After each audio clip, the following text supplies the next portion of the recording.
Mom जल्दी से breakfast लेकर आइए, मुझे ऑफिस के लिए देर हो रही है।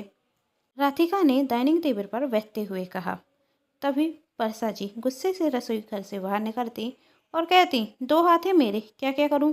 और तू अपने फ्यूचर के बारे में कुछ सोच। नाश्ते की प्लेट टेबल पर रखते हुए वर्षा जी कहती। तभी राधिका ने कहा, मॉम मुझे क्या सोचना है, इतनी अच्छी जॉब तो करती हूँ, मेरा फ्यूचर तो सेट है। चिंता अपने डाटे बेटे की कीजिए। अपने छोटे भाई की तरफ देखते हुए राधिका फिर कहती। तभी वर्षा जी कहती, जब उसकी उम्र होगी तो उसकी चिंता कर लूँगी, पर तू बता, तुझे शादी करनी है या नहीं? कितने रिश्ते आए तेरे लिए, पर तुझे कोई पसंद आए तब ना। मॉम आप फिर से शुरू हो गई। दैट आप ही मॉम को समझाइए। तभी जय जी का फ़ोन बजता। फ़ोन उनके छोटे भाई का था, जिनकी बेटी की शादी पक्की हो गई थी। जिसे सुन वर्षा जी का गुस्सा बढ़ता और वह कहती, अब तो आपके छोटे भाई की बेटी जो ही का भी रिश्ता पक्का हो गया।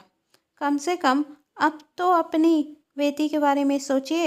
इतना सुन राधिका फिर से कहती, मुझे ऑफिस के लिए देर हो रही है, मैं जाती हूँ। कहते हुए राधिका दौड़ लगाकर भाग जाती और खुद से ही कहती, अच्छा हुआ भागकर आ गई, वरना मॉम तो आज मेरी शादी पक्की कराकर मानती।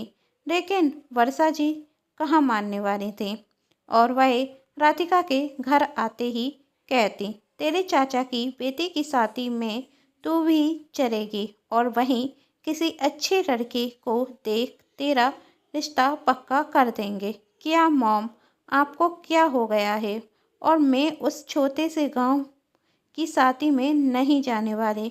तू जाएगी, वर्षा जी गुस्से में कहती और कुछ दिनों बाद राधिका अपने परिवार के साथ शादी में जाती और छोटा सा गांव देख कहती, मॉम ये कहाँ फंसा दिया आपने मुझे, यहाँ तो नेटवर्क भी नहीं आ रहे हैं, अब मैं स्टेटस कैसे डालूंगी? और उस बस में बैठकर मेरी कमर टूट गई। बस चुप कर तू। ठीक है चुप हो जाती हूँ, पर यह तो बताइए कोई हमें लेने आ रहा है या नहीं? तभी वहाँ दीपक आता और कहता, नमस्ते, आप जय काका जी हैं? जी हाँ, पर तुम कौन? जय जी ने पूछा। मैं आपके भाई जीवन काका जी का पड़ोसी हूँ। दरअसल उनके बेटे आपको लेने आ रहे थे, पर कुछ जरूरी काम के कारण वह आ नहीं पाए। चलिए आप मेरे साथ। जय जी और वर्षा जी के पैर छूते हुए दीपक कहता। तभी वर्षा जी कहती, लड़का तो बहुत संस्कारी है, ऐसा कोई लड़का तेरे लिए मिल जाए तो कितना अच्छा होगा, देखने में भी कितना सुंदर है। मॉम प्लीज़, अब बहुत हो गया। मैं आपके कहने पर इस छोटे से गांव में आ गई, तो इसका मतलब यह नहीं कि मैं आपके कहने पर किसी भी अनपढ़ गंवार से शादी कर लूँगी। तू कैसे कह सकती है वही अनपढ़ है? मुझे तो नहीं रखता।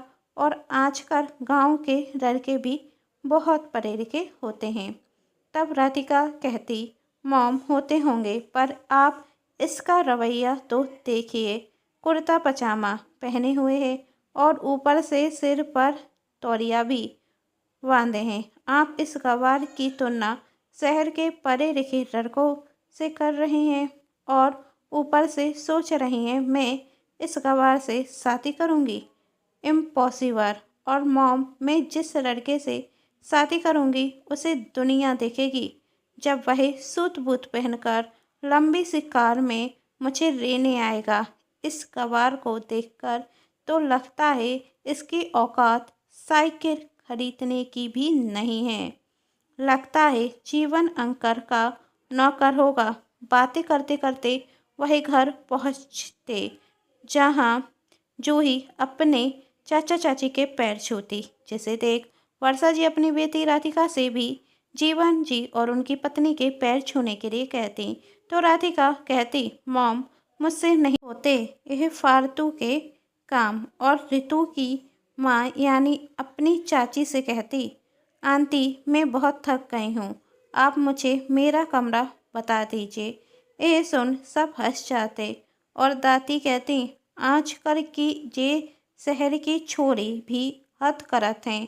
आंगन में गत्ता बिछो है, जाकर सो जाओ। क्या? राधिका ने चौंकते हुए कहा। मैं यहाँ कैसे सो सकती हूँ? प्राइवेसी नाम की भी कोई चीज़ होती है। मुझे मेरा पर्सनल कमरा चाहिए। मॉम, क्या है ये सब कुछ? इसलिए मैं यहाँ नहीं आना चाहती थी। मुझसे यहाँ नहीं रहा जाएगा। मैं अभी शहर जा रही हूँ। कहते हुए राधिका अपना बैग उठाती, तब दीपक कहता, शहरी मैडम, आपको 2 दिन तक तो इस गांव में कोई बस नहीं मिलने वाली। शहर जाने के लिए तो राधिका ने फिर से कहा, मैं किसी होटल में जाकर रह लूँगी। तब दीपक कहता, शहरी मैडम, ये छोटा सा गांव है, यहाँ आपको होटल तो मिलने वाला नहीं। उफ, क्या आफत है, कहाँ फंसा दिया आपने मुझे। मॉम, यह गांव तो घटिया है ही, साथ में यहाँ के लोग भी घटिया हैं। राधिका दीपक की तरफ गुस्से में देखते हुए कहती। यह देख दीपक मुस्कुरा जाता।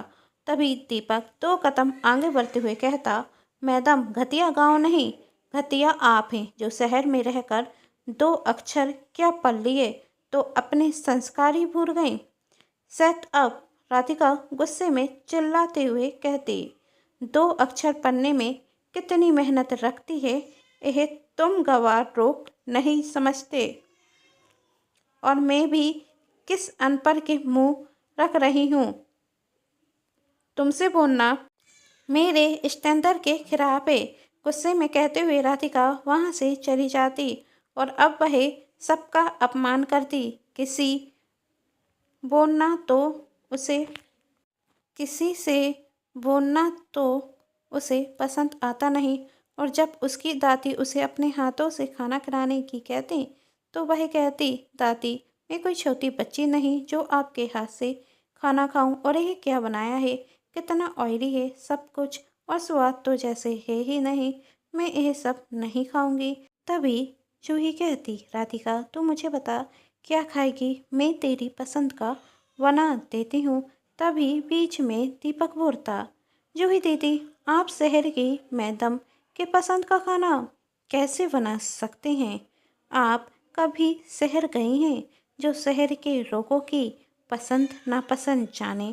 अब आप खुद को ही देखिए, आपके कपड़े इनके कपड़ों की तरह स्टाइलिश तो है नहीं, कहीं फटे हैं आपके कपड़े। और जब तक यह फटे कपड़े ना पहने तब तक स्टाइलिश कैसे दिख सकते हैं? यूँ कहते हुए राधिका गुस्से में उठती। अरे शहरी मैडम, मैं तो आपकी तारीफ कर रहा था, आप तो नाराज हो गई। मैं तो बस ऋतु को यह समझा रहा था कि आप शहरी मैडम हम गवारों के हाथ का खाना पसंद नहीं करेंगे, और हमारे हाथ के खाने का स्वाद आपको नहीं आएगा। पर जो खाना शहरी मैडम आप बनाएंगी वही खाना तो 56 भोग से वर्कर होगा। हम सब तो उंगलियां चाट जाएंगे। तो आज रात का खाना आप हमें बनाकर खिलाई दीजिएगा। क्या बक रहे हो तुम? मैं और खाना बनाऊंगी? राधिका कहती। क्यों, तुम्हें खाना बनाना नहीं आता? दीपक कहता। अरे, मुझे तो लगा शहर के लोग गाँव के लोगों से आगे होते हैं, पर खाना बनाने में तो तुम हमसे पीछे हो। चलो अपनी हार स्वीकार करो। हार? इसमें हार जीत कहाँ से आ गई? राधिका ने पूछा। अब हार से डर रही हो?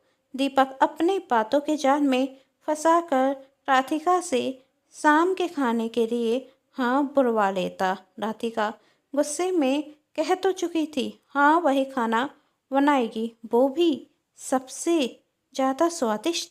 पर सच तो यह था कि राधिका कभी रसोई में गई नहीं थी शाम के खाने के लिए। राधिका जब रसोई में जाती तो उसे समझ नहीं आ रहा था वह क्या करे। वह सोचती, मोबाइल देखकर ही कुछ बना देती हूँ, तो नेटवर्क नहीं आ रहे थे। तब राधिका सोचती, कहाँ फंस गई मैं। यदि अच्छा खाना नहीं बना तो बेइज्जती हो जाएगी, पर मैं क्या करूँ।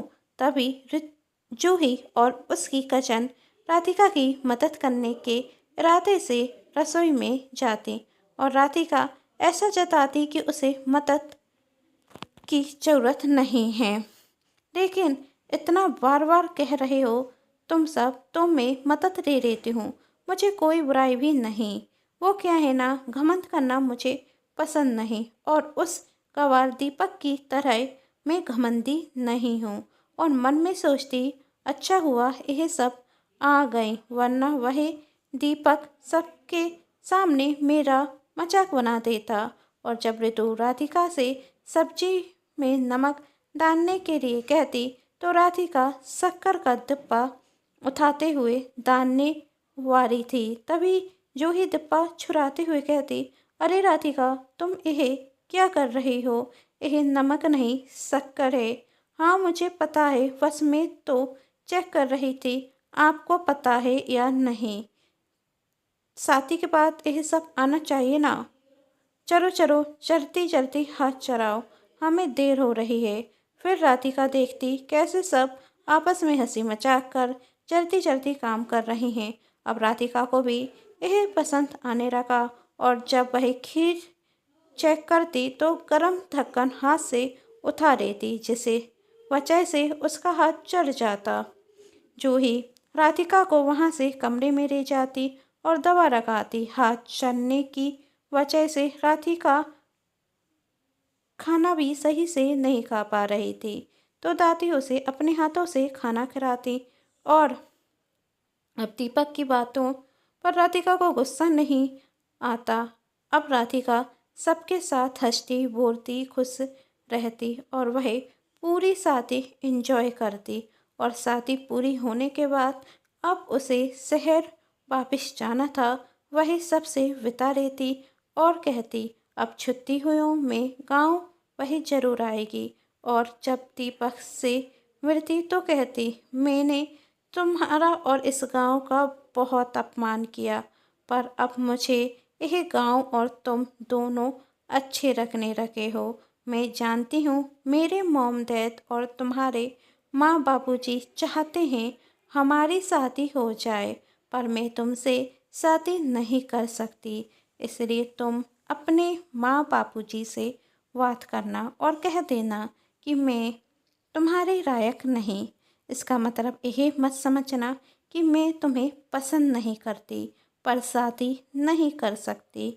अब मैं शहर में रही हूँ तो गांव में कैसे रहूँ। वैसे हम दोस्त बन सकते हैं, क्या तुम मुझसे दोस्ती करोगे। कहते हुए राधिका अपना हाथ आगे बढ़ाती और दीपक कहता आपका दोस्त बनकर मुझे भी अच्छा रखेगा शहरी मैडम। यह सुन दोनों हंस जाते। अब राधिका अपने परिवार के साथ घर आ चुकी थी और गांव की बातें करती थी। फिर 2 महीने बाद राधिका जब ऑफिस जा रही थी तो उसके घर के बाहर लंबी सी कार आकर रुकती, जिसे देख राधिका हैरान थी और उसके माता पिता और छोटा भाई भी बाहर आता। और तभी उस कार में से सूट बूट पहनकर व्यक्ति उतरता, जिसे देख राधिका का मुंह खुला रह जाता और वह राधिका के माता पिता के पैर छूता। उसके साथ उसके पेरेंट्स भी थे। वह सब अंदर जाते तभी राधिका उस व्यक्ति का रास्ता रोकते हुए कहती तुम यहाँ कैसे, और यह सब क्या है दीपक। तभी राधिका के पिता कहते राधिका तुमने दीपक को समझने में गलती कर दी। दीपक बड़ी कंपनी का मालिक है, मुंबई में रहता है अपने पेरेंट्स के साथ। दीपक के माता पिता हमारे गांव के ही रहने वाले हैं और जीवन के अच्छे दोस्त, तो बस शादी के लिए गए थे। दीपक जैसा देश वैसा वेश में विश्वास रखता है और सबके साथ मिलजुल कर रहता है, इसलिए गांव का माहौल उसने बहुत जल्दी अपना लिया। और इस शहर में दीपक लड़की देखने आया है। अच्छा ठीक है, दुखी होते हुए राधिका कहती और वहाँ से जाने लगती।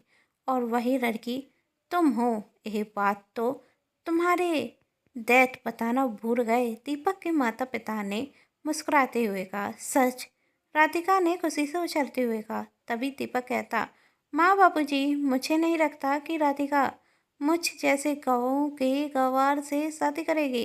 क्यों नहीं करूँगी? राधिका ने फटाक से कहा, जिसे देख सबके चेहरे पर हंसी आ जाती। तभी दीपक कहता, पर शहरी मैडम, आप मुझसे शादी कैसे कर सकते हैं? अब और शर्मिंदा मत करो दीपक, राधिका ने कहा। और कुछ समय बाद दोनों की शादी हो जाती। आप सभी को गवार पति ये कहानी कैसी लगी और ऐसी कहानियाँ देखना चाहते हैं तो चैनल को सब्सक्राइब कीजिएगा, जिससे आपको मिलती रहे मेरी आने वाली हर कहानी की नोटिफिकेशन। और पास के बेल आइकन के बटन को प्रेस करना बिल्कुल ना भूलें और कमेंट कर भी ज़रूर बताएं। कहानी पसंद आने पर चैनल को सब्सक्राइब, वीडियो को लाइक एंड शेयर जरूर कीजिएगा। Thanks for watching.